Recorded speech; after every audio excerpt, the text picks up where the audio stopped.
welcome to another interesting journey into the ever exciting world of sports. As we said, a very interesting edition of your top flight magazine show on television, Sports Vision 360, right here on Wonderland Television. I'm Donald Abababo.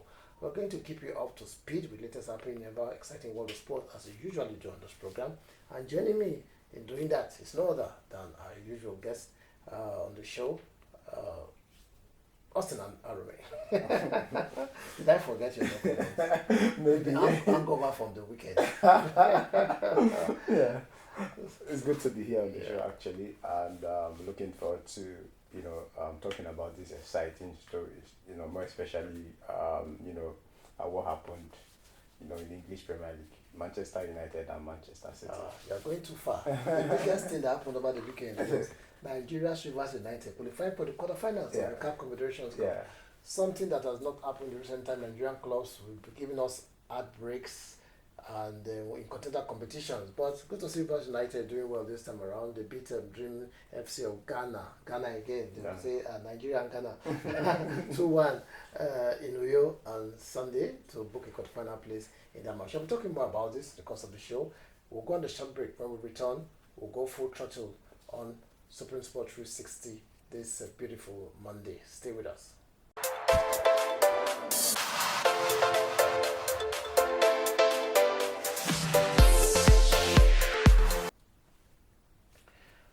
Welcome back. Still Supreme Sport 360 on Wonderland Television. We already let the cat out of the bag, so we just start with the CAF Confederations Cup. Nigeria's Rivers United have qualified for the quarterfinals following their 2-1 win over Dreams FC of Ghana. They actually went down 1-0 in the 40th minute.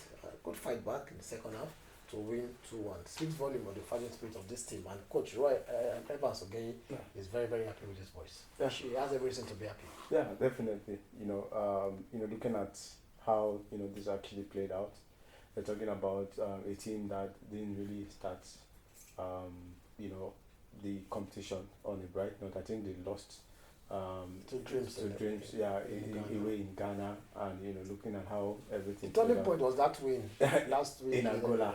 Yeah, I think with that result, everything started looking bright, and going away from home, against I think Academical also, getting that result, that your last game is going to be at home, and you actually know that you can beat Dream FC irrespective of how they are going to come. But then I'm quite happy that they were able to get the result. You remember we talked about it last week, after the game, that they have their own fate in their hand. There's nothing as sweet as you going into the final game of the group, knowing fully well that you have your own fate. You can actually decide your fate. You'll be the one to forge your fate. So at the end of the day, that actually helped them because they were not under. It's good. It's going to be difficult if you are playing under pressure.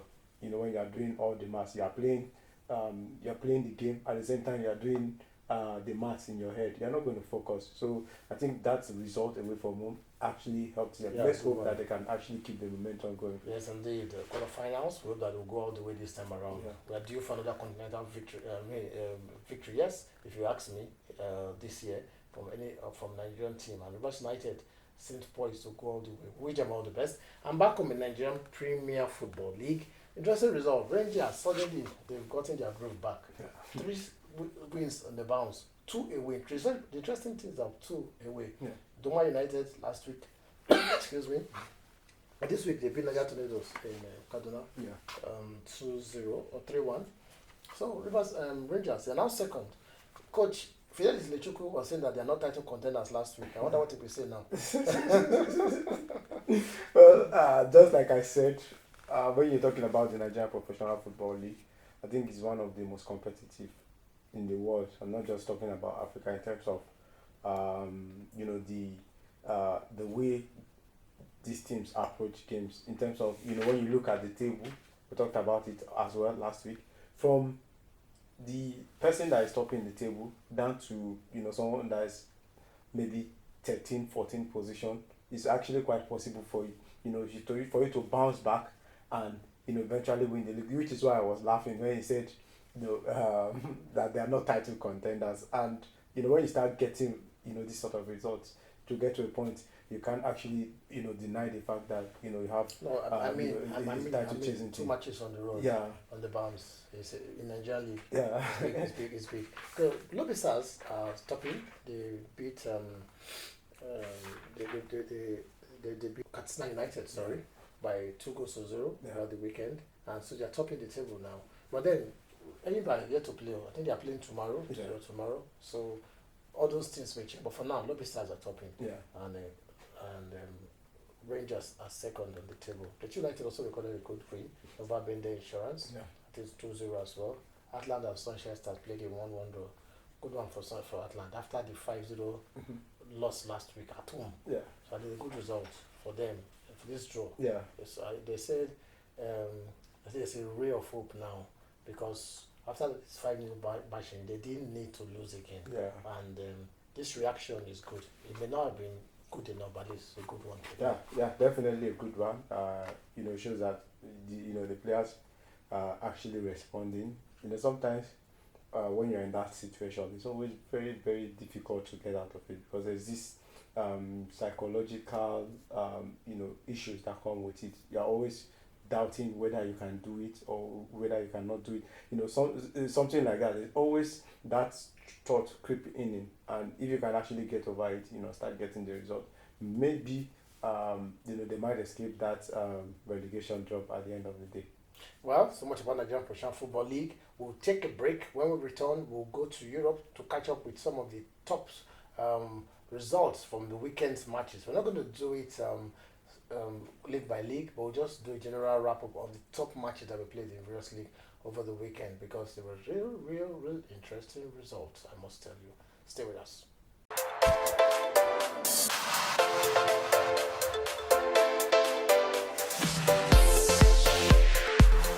Welcome back, still Supreme Sport 360 right here on Wonderland Television. Moving on to the program, it was interesting over the weekend in Europe, and we'll just take some of the big matches. Some of the interesting things that the likes of Real Madrid and Barcelona failed to win this weekend. It was only Atletico amongst the big teams in Spain that actually won. Yeah. Even Sociedad lost to Sevilla. Real Madrid played a 1-1 draw with Valencia. Yeah. Barcelona plays the 0-0 with Mallorca. Why are they behaving like this? You expect a team to take advantage of that person's misfortune, and then it refused to do that. I thought that there was a good chance for Barcelona to actually close the gap, but then they could not actually. It's actually not been a good season for Barcelona. Yeah, definitely. You look at the way they're playing this season. This is not the Barcelona we used to know, and that's actually cost. I think Xavi has lost it. Yeah. When I say lost it, don't mean that it's not good. The interest is not there. He just wants the season to end. That's the difference between himself and Klopp. Both of them announced they'll be leaving at the end of the season. Yeah. But Klopp is on the ascendancy. But Xavi is just managing to survive and everything. So obviously, at the point he announced he was leaving, he had actually. He knew that he couldn't even offer much. Yeah, definitely. I think when you have to look at the situation, you have to balance it. You're looking at Klopp making that decision to leave Liverpool, and I think, in my own opinion, actually, I believe that he wants to leave when the aviation is still allowed, and when you look at it, in contrast to what we have with Xavi. Would you be tempted to stay back? They said they cannot swallow your vomit. Anyway, let's watch and see. Yeah. In the other big match in Europe, so it was English Premier League. Man City beat Man United 3-1. Yeah. Some Liverpool fans, for the first time in their life, were praying for Man United to win, but it didn't come to pass. Sorry to disappoint you. Yeah. And but then. A good one for Man City shows that this season the championship race for the title will go up to the wire. Yeah, definitely. It's looking even more interesting. I think in the last 5 or so seasons, when you have Man City competing for the title, it's always been them going at loggerheads with one other team. But this season it seems like it's going to be a three-horse race to the final day, because if you look at the way Arsenal are playing at this moment, they're scoring with reckless abandon. You look Okay. at successive matches that they played, they've scored, I think, 5 and 4 successfully. Even I think against Newcastle But they still have to United. beat Man City. Yeah, and, definitely. and Chelsea. Which actually So makes which means it that it's very, going very, very interesting. interesting. And Man City is playing Liverpool this weekend. Yeah, So it's going to be a very, very interesting scenario we have. We just keep our fingers crossed. yeah, In Germany, Bayern Munich faltered again, 2-2 with Freiburg. And Leverkusen versus Leverkusen increased the gap 10 points. Yeah. The win over Cologne 2-0. Can anybody stop them from winning the league this time?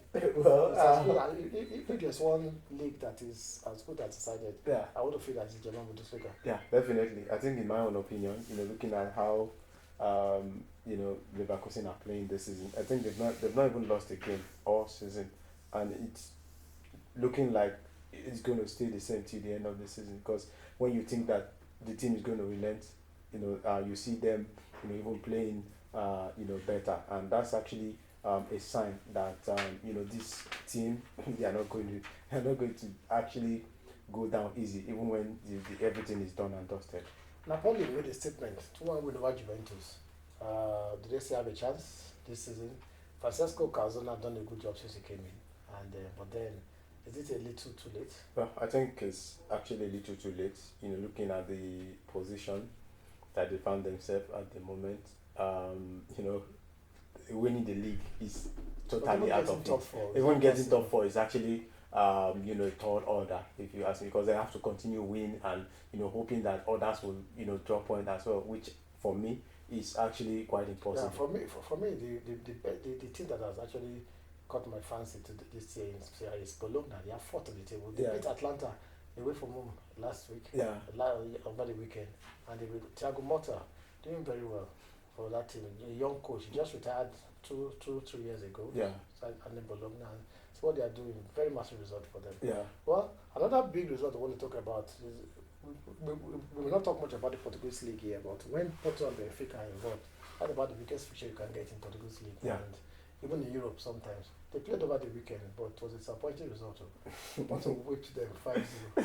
So as if Porto was playing one of the small teams. No, I think we all saw that coming. When you look at Benfica this season, they've not been at their best. They are second. They are still top. Their second, Porto is third, with a bit of gap between them. If you look at the way they played, the way they were dumped out of the Champions League, it's actually inspiring. Yeah, it's not actually quite inspiring. So you look at when you are playing against a team like Porto. I think Porto are actually firing. When you look at that result, they got a big result in the Champions League against Arsenal, and coming into this game, they'll have that belief that if they can do it against Arsenal, who is yeah. Well, so much about some of the top matches in Europe. A lot of matches we play about Europe, but these are some of the pick for us in terms of top matches that we played over the weekend in Europe. Yeah. Still Supreme Sports 360 on Wonderland Television. Next on the show is an interview with a guest we have on the show.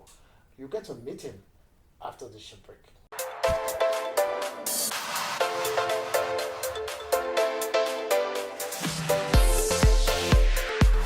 Welcome back. Still Sports Vision 360 right here on Wonderland Television. Like I told you earlier, we have a guest in the house today, and it's my pleasure to welcome Mr. Tolu Oguntimei. Tolu Oguntimei is a seasoned sports journalist and one of the very best in the business, if you ask me.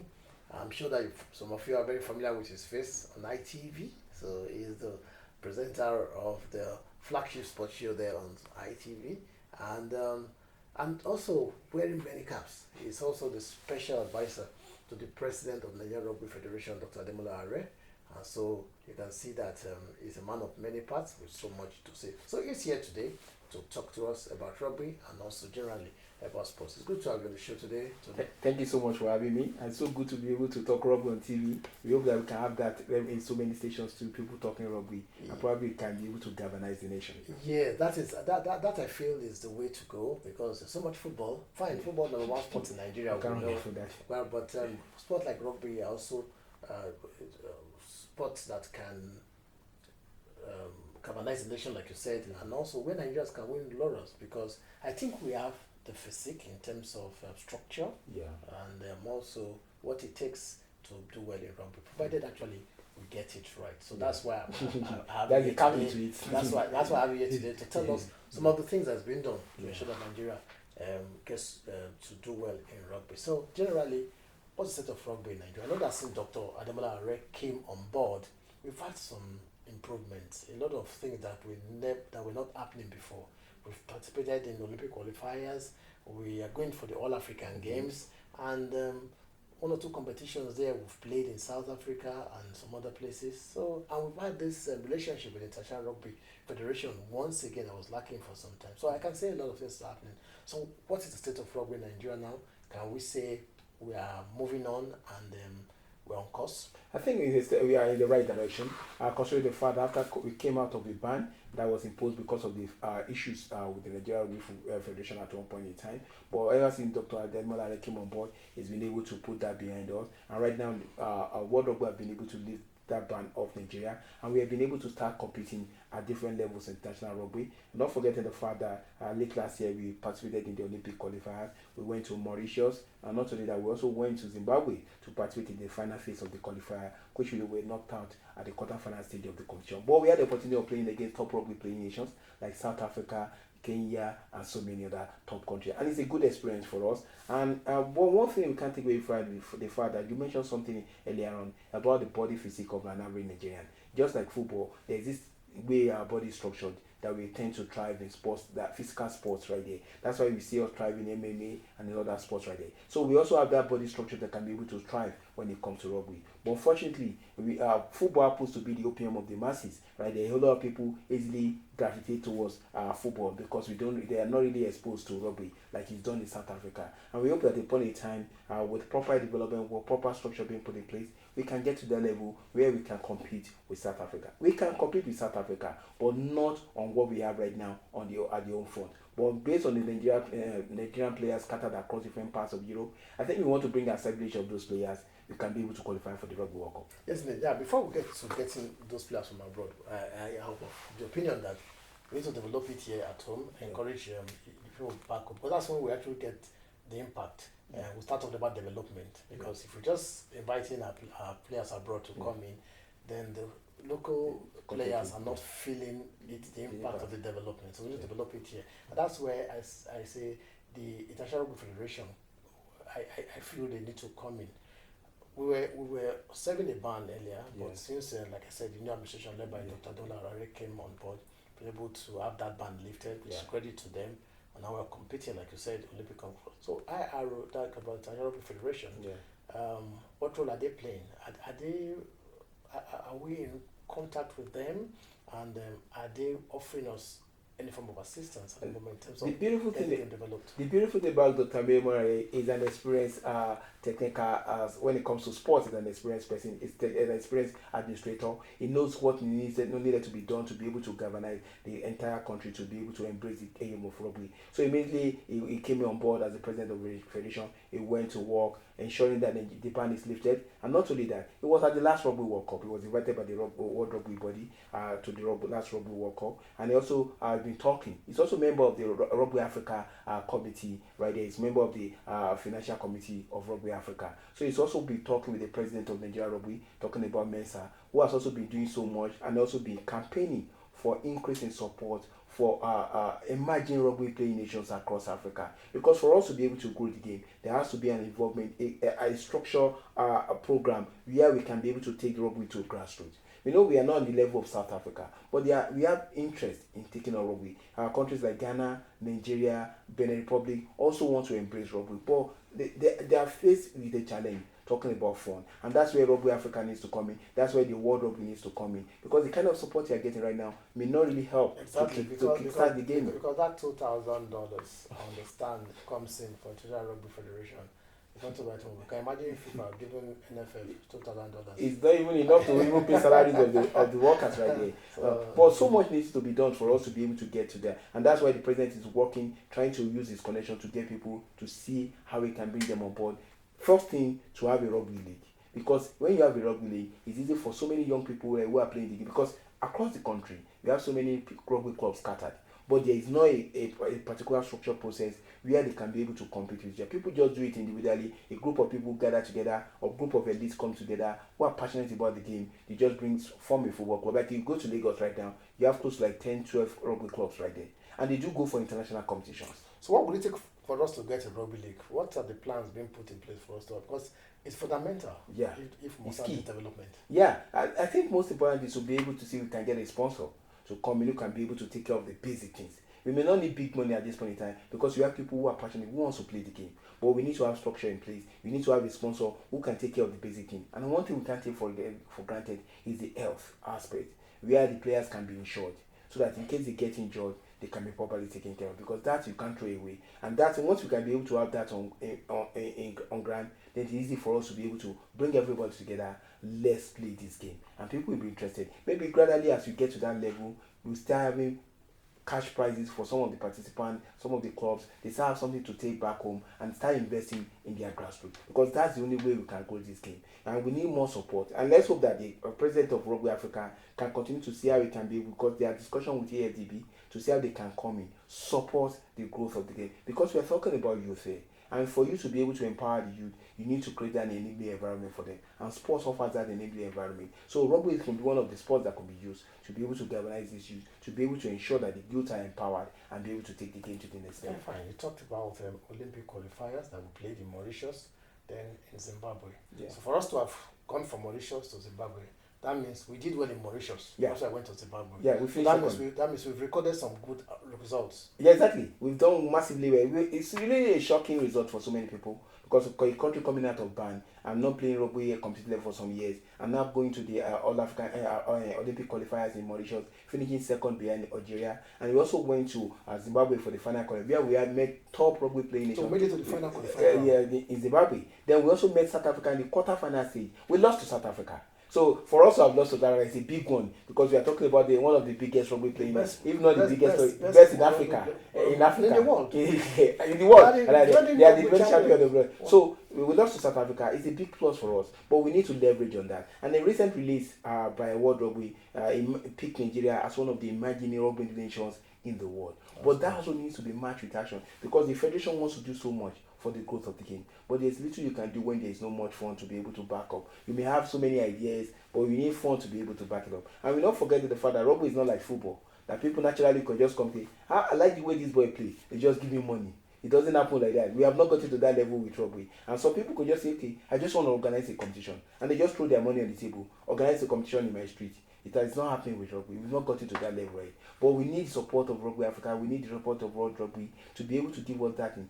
Those basic things, those basic support that can help us to kickstart some of these projects must be done, so that Nigeria can be competing at the rugby. Because I want to see Nigeria play at the next Rugby World Cup. And I think it's achievable for many people. At Yeah. least, some few years ago, we're not even thinking of playing qualifiers, not talking of playing World Cup. Exactly. Playing Yeah, qualifiers, exactly. the dream of playing the World Cup Exactly. will be there. I'm talking about the All African Games. I understand that we're going to participate in All African Yeah. Games. I think it will be the first time. Yeah. The girls are rugby sevens team. Seven, The yeah. girls team will play. Yeah. All African Games will be starting, I think, this weekend. In, This weekend in Ghana, and the Ghana. girls are leaving Yeah. this weekend This for Ghana. weekend for Ghana. So this is a big one for Nigeria rugby. It's a massive one, especially for the girls, because we when it comes to rugby for the girls, we do have a strong. But some even will say that we have a better chance of even winning at the African level with the women than with our men, because you have so many young girls who are playing the game, who are interested in the game, who can easily come in and be able to take the game to the end. So we are happy with the fact that the girls will have an opportunity to compete at the African Games. Some of the bulk of the girls right now were picked at the rugby tournament organized in Delta State late last year by the Rugby Federation. So the bulk of the lads came in here. 10 of them are coming in from the local league. Then 5 are coming in from abroad. About 3 from Canada. Then we have 1 for UK and 1 from USA. They are all going to be part of this. So with these experienced players who come in, because those ones coming from our experienced player, bringing that experience to bear with the ones we have on the line, I think we have a very good chance to achieve a podium finish in Ghana. Oh, that'll be fine. And of course, the foreign-based male players, who we see as the big players, what's the relationship with the federation? Because we've seen in other sports like basketball, when the foreign-based players come out and they sponsor tournaments, workshops, training camps, and everything. Do we have something like that with the foreign-based rugby players? Because those are kind of things that we also galvanize rugby in the. I think the federation is also working towards that. One of the best player in England is Mario Toji, who happens to be the best player right now. He's also a Nigerian and he's doing so many projects. But I think the federation is also trying to see how we can also bring some of these projects to also help the grassroots development of the game. And they are in constant discussion with some of these players that are born abroad, that are playing for top rugby clubs outside abroad. These are players that, but for us to be able to have them coming to play in Nigeria, you must be able to give them assurance that their insurance will be protected, and that costs a lot of money. And the federation may not be able to have. That's why I said earlier on that if we want to compete, if we want to qualify for the World Cup, we have players who can be able to do that. But do we have the money to be able to make that possible? That is what we don't have right now. But it's a gradual step, little by little. But just like we said earlier on, let's have the league going. One of the targets of the federation is to kickstart the league this year, and if that works well, it will go a long way in achieving the agenda of what we have many years later to be at the next World Cup.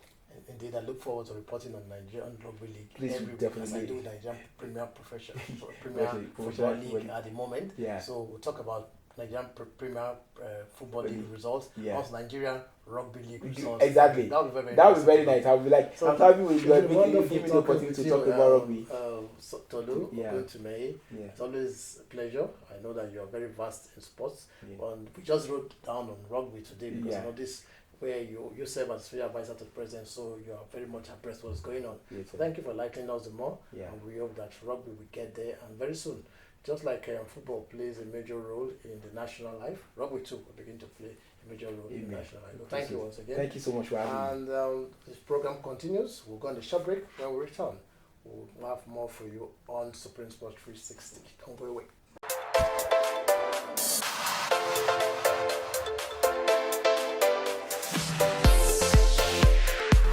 This is where we wrap it up on the show today. Sports Vision 360. Hope you've had a nice time with us. I want to say a big thank you to all those who have made the show possible today, particularly my guest, Mr. Tolu Oguntumeye, who came to enlighten us more about the state of rugby in Nigeria. And we hope that you're better enlightened and informed about rugby as it happens in a great country in Nigeria. Also, my in-house analyst, Austin Arome, who has been talking us through some of the major happenings in the world of sports. Big thank you to you. And the production crew have done a wonderful job behind the scene, talking about Caiaphas, Sonny, Sandra. Thank you guys. Thank you for being there. I'm Donald Akbabubo. If you've enjoyed your time with us, let's do it again next time. Enjoy the rest of the day.